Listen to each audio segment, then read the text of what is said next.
Now, these are both cards of commitment. This is a week where you're really looking at what you're committed to, how you're going forward. Start off with the Four of Wands. Like I said, this is where we've reached the foundation. It says, okay, you've got a great foundation. Celebrate how far you've come. The Four of Wands is a card of celebration. It's very happy energy. I actually love the Four of Wands. And I think it has a lot of that energy of the sun in it, in that we've already started something. We've started growing something. And we've reached a point where it's saying, let's stop for a moment. Let's see how far we've come.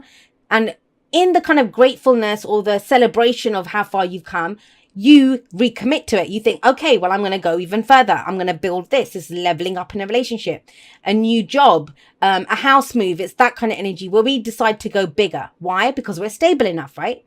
We're stable enough. Now, for some people as an underlying energy, it may be, I mean, it's a card of celebration, and some of you have your birthdays coming up. So it could be to do with that, but I'm seeing it as a bigger energy, especially with the Hierophant coming up beneath it, because as much as the minor arcana is about our day-to-day experiences of what's going on, and, you know, you have 4 minor arcana energies that have come up here. Let me just make sure I'm not making that up. Nope, there we go, 4. The major arcanas are about life changes, life shifts. Whatever you're doing right now this week, it is part of the big, and everything is, right? It's part of the bigger journey that we are on in our lives. Now, that's the whole point here. Some of you, very literally, look at these two. Some of you might be moving house. Some of you might be changing jobs, changing the people around you, redecorating, whatever. The Four of Wands can be a change in the energy around us. It's causing stress and anxiety. You know, you might be stressed out about whatever is going on. Now, for others of you, though, with this coming up at the heart of the reading, it's actually a good thing. And that's not me sugarcoating it. You know, I don't do that, for those of you that have followed me for a while. This is about, if that's the worst thing that's happening here, it's good. Why? Because the Nine of Swords says it's the going over it and over it again and again. It's making it bigger. It's making, you know, it's making it seem worse than it is. The Nine of Swords always has that message. Things are not as bad as they seem, no matter what is going on. And I always like to say this, that no one wakes up and decides to get stressed out and anxious over nothing. There is something, obviously. You know, worried about, will I get the job move? Will I get the promotion? Will this happen? You know, what's going to happen with this? But a lot of that, the worst aspects of it are being created from our mind. The solution to the Nine of Swords, I always say, is to speak your truth. Speak it. Say the words. Get them out of your head. Because this can be lack of sleep, you know, and everything feels worse at 3 a.m. If you wake up at 3 a.m., and it feels like the rest of the world is asleep, which isn't the case, but it feels like it. Even if there's someone lying next to you in the bed, it feels very lonely and very depressing. You know, that kind of energy of, I don't know what I'm going to do. Speak it. And the Page of Swords beneath that says the same thing. Then you have the Seven of Wands coming up as a past energy. So this is last week, last month, last year, the foundation. You've been going for a lot. Seven of Wands is things coming at us from every angle. It's defensive energy. Now, we cannot create. We cannot create from the energy of the Seven of Wands. Why do I say that? Because think about it. If you're braced for impact, if you're defending something, and that's what this guy's doing. He's defending the doors, right? If you're defending something, how can you put energy out into the world? It's as if, I mean, I call this the warrior spirit card, but think about that. If you're a warrior and, I don't know, say England is your kingdom. That's what you fight for. That is your home. It's England. Now, how can you go conquer France? Sorry, French people, but how can you go conquer France or go out? And that's what countries used to do, right? How can you do that if you're defending your home? If you're defending England, you can't go out and conquer France, right? You can't send your troops out to another land. And that's how I was explaining Seven of Wands. But this is making a stand. It's like saying, no more. You cannot have this. This is mine.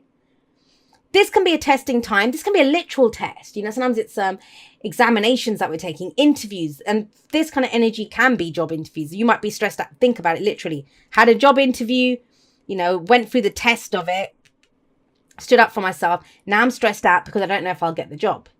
I'm just trying to explain how the energy can come through. Or obviously, it's a general reading and it can go both ways, first of all. So if there's someone central to your story, you might be explaining what's going on there if you're stressed out about that.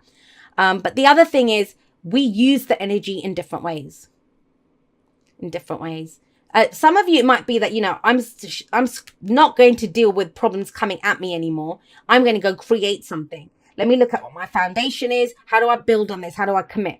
Some of you have been asked to commit to something. That's what's causing you the stress, because you've gone through such a troubling time in the worst. In the past, you've gone through this troubling time in the past. So you're thinking the worst now that, well, I don't want to go through that again. I'm happy with my 4 wands. I don't know if I want to get back into the fray with the 7. Where are we right now? Well, we have Faith or the Hierophant coming up in the present. And that's what you're being asked to look at. The Hierophant is a card of commitment. These are both marriage cards. So it could be someone's getting married this week. And this is that whole, it is stressful building up to it. You've gone through a lot to get to this stage. But the Faith card, that's why it's called Faith in this deck. What do you have faith in? Now, no one can tell us what we have faith in. That's the whole point of faith. It's ours. We choose to commit to it. But the Hierophant, it's the prescribed path.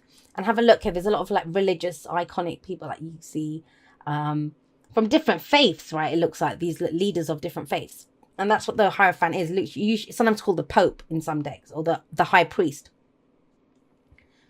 What is it that you conform to? What are your beliefs in this situation? What do you commit to? That's what's going to give you stability and security and get you out of this headspace here.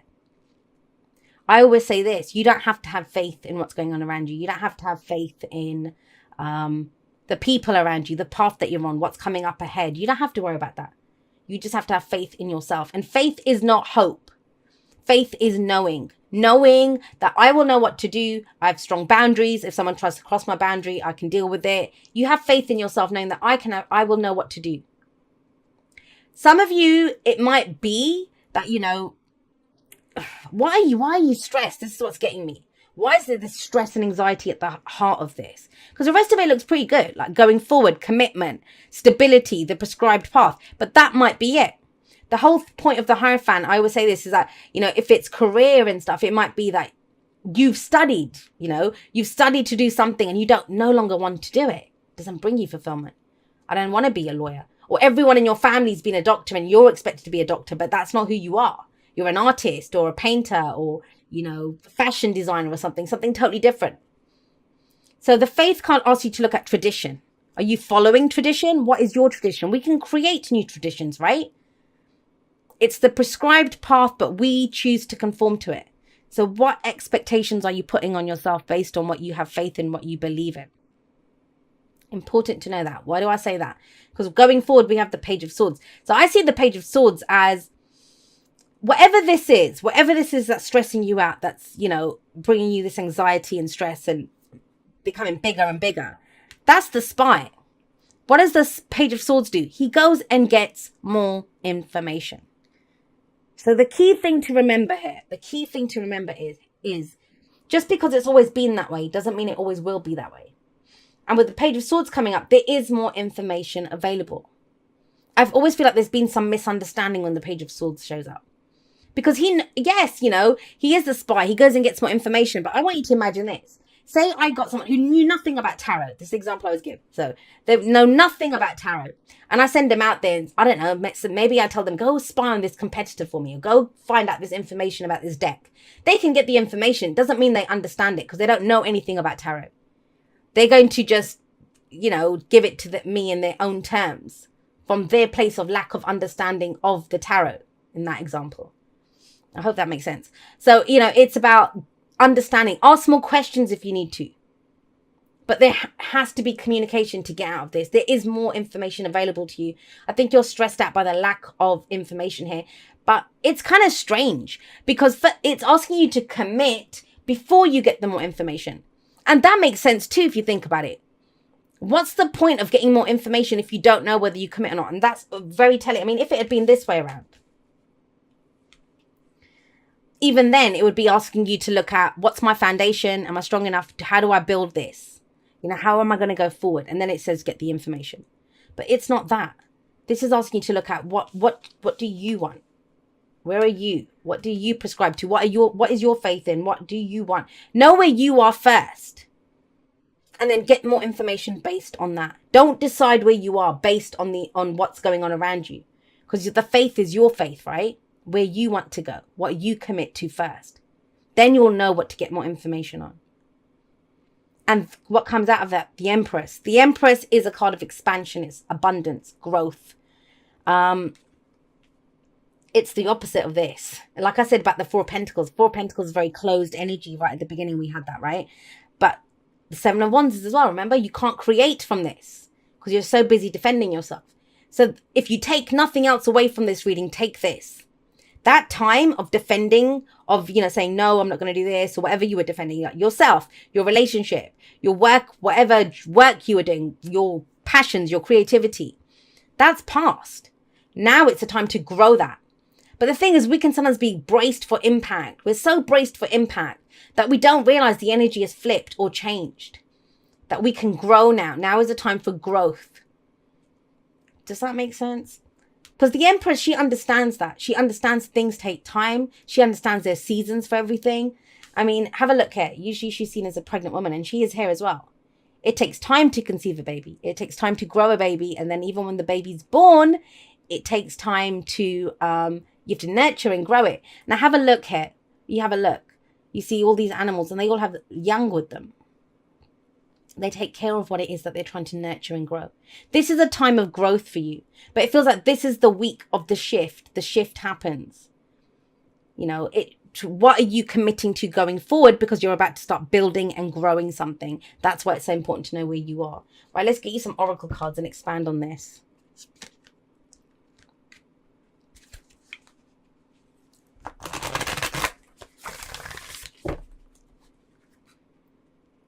I mean, Sagittarius, you know better than anyone. And I have a Sagittarius rising. Just because it's always been that way doesn't mean it always has to be that way, right? But I think if you've not known where to go looking for more information or whatever, because you're so in your own head. And I think you haven't fully decided to commit to it. So imagine if I was going for a job, right? And I didn't know. I'm thinking, well, I could be this and I could be that. I can't go out there and start exploring everything. First, I have to decide, well, what do I want to do? Well, okay, I want to work for myself. Fine. Well, that crosses out all the other jobs that I would be applying for. What can I do? So it's working through it that way. But first, it's the commitment to what I want to work for myself. Do you see?